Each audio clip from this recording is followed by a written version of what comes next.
Nach Berichten über einen vereitelten Plan Russlands zur Ermordung von Rheinmetall-Chef Pappberger hat sich Bundeskanzler Scholz bedeckt gezeigt. Am Rand des NATO-Gipfels in Washington sagte er werde dazu im Einzelnen nichts sagen. Man wisse aber sehr genau, dass man auf vielfältige Weise Bedrohungen durch russische Aktivitäten ausgesetzt sei. Grund für die Mordpläne an dem Rheinmetall-Chef waren laut einem CNN-Bericht die deutschen Waffenlieferungen an die Ukraine. Der Kommunikationsdirektor des Nationalen Sicherheitsrats in Washington, John Kirby, verwies im Gespräch mit unserem Sender darauf, dass Putin in der Vergangenheit die Lieferung von Waffen und Munition deutscher und amerikanischer Rüstungsfirmen für den Fortgang des Krieges verantwortlich gemacht hat. CNN berichtet, dass Russland geplant haben soll, den Chef des deutschen Waffenherstellers Rheinmetall zu ermorden. Können Sie das kommentieren? Rheinmetall. Can you comment on that? I'm afraid I'm not going to be able to talk about the intelligence here.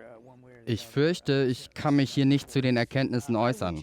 Wir haben diese Berichte gesehen. Ich würde nur sagen, dass Herr Putin weiterhin versucht, Institutionen rund um die Welt zu untergraben. To impugn institutions around the world. Und dass er zunehmend verzweifelt nach Möglichkeiten sucht, die russischen Soldaten an der Front zu verteidigen.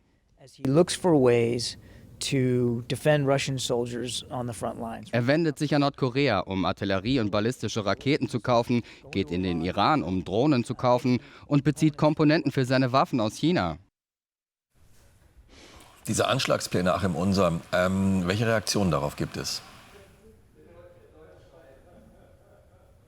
Ja, da ist erstmal Entrüstung natürlich, offizielle Entrüstung darüber, dass sowas tatsächlich im Sinne oder dass die Russen tatsächlich sowas tun.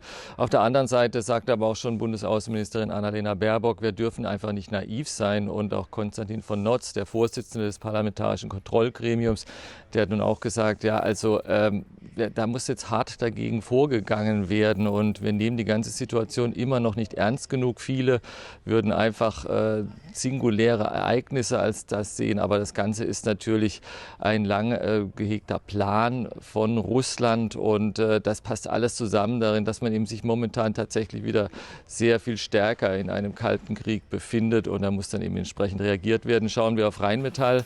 Naja, das Unternehmen nennt sich selbst in seiner Darstellung mittlerweile den wichtigsten rüstungsindustriellen Partner von der Ukraine. Man muss sich nochmal die Zahlen anschauen. Vor dem Ukraine-Krieg hat Rheinmetall pro Jahr 70.000 Artilleriegranaten produziert. Das Ziel für 2026 ist jetzt 1,1 Millionen.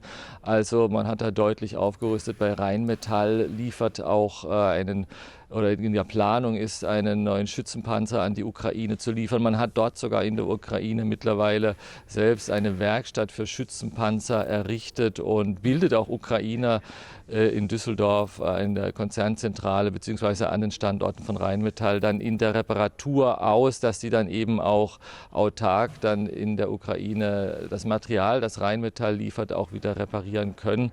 Und Rheinmetall war ja nicht der einzige mögliche Kandidat für einen Mordanschlag. Es ist eine ganze Serie von Mordanschlägen, die angeblich geplant waren auf Führungskräfte von europäischen Rüstungskonzernen. Also das ist eine Sache, die jetzt bekannt wurde. Allerdings schon im Januar hatten die US-Geheimdienste ja die deutschen Behörden gewarnt. Aber was da jetzt bekannt wurde, das lässt natürlich keinen Zweifel daran, dass Putin auch in Deutschland, deutschen Staatsbürgern nach dem Leben trachtet, wenn sie die Ukraine unterstützen.